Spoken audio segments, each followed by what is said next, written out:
Bonjour à toutes et tous. Nous allons ici revoir brièvement des notions d'argumentation qui ont normalement été déjà abordées en première, deuxième ou troisième ou troisième.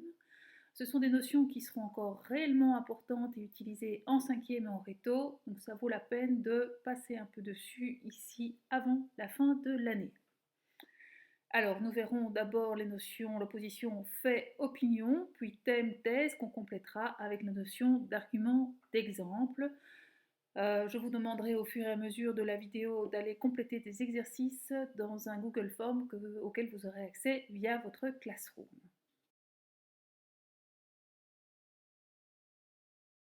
Alors, commençons par distinguer ce qu'est un fait et ce qu'est une opinion. Le fait tout d'abord, c'est un événement ou une information véridique. Je peux vérifier l'élément car ça repose sur la réalité. Par exemple, plus de 200 000 étudiants ont manifesté contre les hausses des frais de scolarité.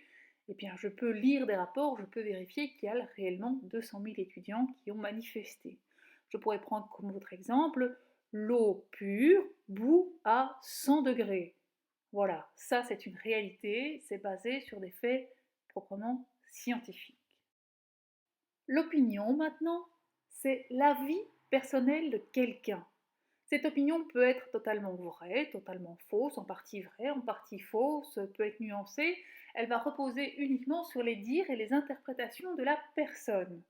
Par exemple, les étudiants manifestent inutilement et se mettent la population à dos. Et bien là, c'est l'avis d'une personne qui trouve que la manifestation est complètement inutile. Je peux trouver donc toute une série d'avis différents qui diffèrent d'une personne à une autre. Ce sont leurs opinions. Donc ainsi, il faut bien distinguer les faits des opinions, les faits étant basés sur la réalité, les opinions uniquement sur l'avis et les idées d'une personne.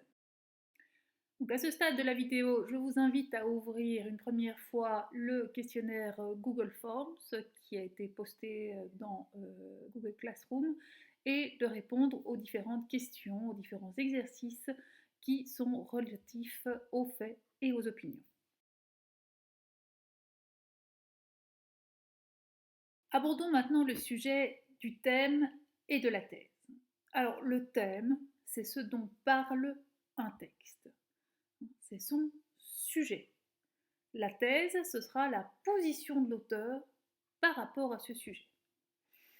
Donc, si j'ai un texte sur le football, imaginons, je peux avoir un auteur qui dit le football, ce magnifique sport. Voilà, nous avons le thème le football et puis la position de l'auteur qui a l'air d'apprécier le football. Pour un autre auteur, le football, cette perte de temps incommensurable. C'est une autre opinion, une autre thèse à propos de ce texte. Alors c'est assez subtil, il faut faire attention de ne pas mélanger le thème, de ne pas intégrer dans le thème déjà l'opinion de l'auteur et puis la thèse qui est vraiment l'opinion de l'auteur. Alors la thèse peut être explicite ou implicite. Qu'est-ce que je veux dire par là? La thèse peut être très clairement exprimée, même déjà dès le titre de l'article ou dès la première phrase d'un article de presse, par exemple, si je prends ce type de support, ça peut être très clair, je peux la surligner si je la vois et je peux dire tiens, voilà la thèse du texte, mais elle peut être également implicite, ça veut dire que de façon plus subtile, l'auteur fait passer son avis à travers ses phrases, à travers ses idées, ses arguments, ses paragraphes. Là, c'est à moi de reformuler la thèse, de retirer du texte ce que l'auteur a voulu faire passer comme message, comme idée.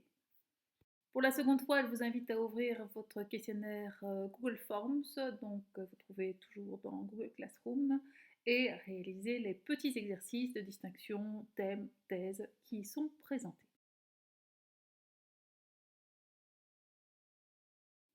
Alors, vous voilà chez vous. Vous êtes en train d'échanger quelques messages WhatsApp avec un copain à propos de la dernière saison de La Casa de Papel. Alors, vous lui dites « Moi, j'ai adoré ». Super. Donc le thème, c'est la Casa de Papel, la thèse, qui est votre position, j'ai adoré. Votre ami en face de vous peut vous demander « Mais pourquoi ?» Et là, à vous de fournir des arguments. Vous pouvez avoir trouvé les acteurs fantastiques. Vous pouvez avoir trouvé que le suspense était vraiment important. Et votre ami peut toujours douter. Pourquoi as-tu trouvé vraiment ces acteurs si fantastiques? Et à vous de trouver, de fournir des exemples. Tiens, à tel moment, ce personnage a fait ceci. Et j'ai trouvé que son jeu était fantastique, le jeu de l'acteur, fabuleux, était vraiment dans son rôle. Vous pouvez fournir donc des exemples pour enrichir votre argumentation. Donc, les arguments, les exemples servent à enrichir votre opinion. C'est grâce à eux que vous allez pouvoir défendre votre position.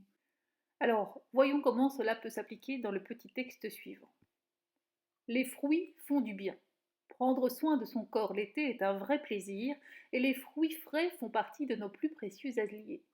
Ils apportent peu de calories, en moyenne moins qu'un verre de lait demi-écrémé, mais beaucoup de fibres comme la pomme et l'ananas et de vitamines, par exemple l'orange et le raisin. Alors on voit que le thème du texte, ce sont les fruits. La thèse, c'est que ces fruits font du bien. Si je paraphrase cette thèse, ils sont bons pour la santé. Je peux ensuite observer 3 arguments. Premièrement, les fruits apportent peu de calories.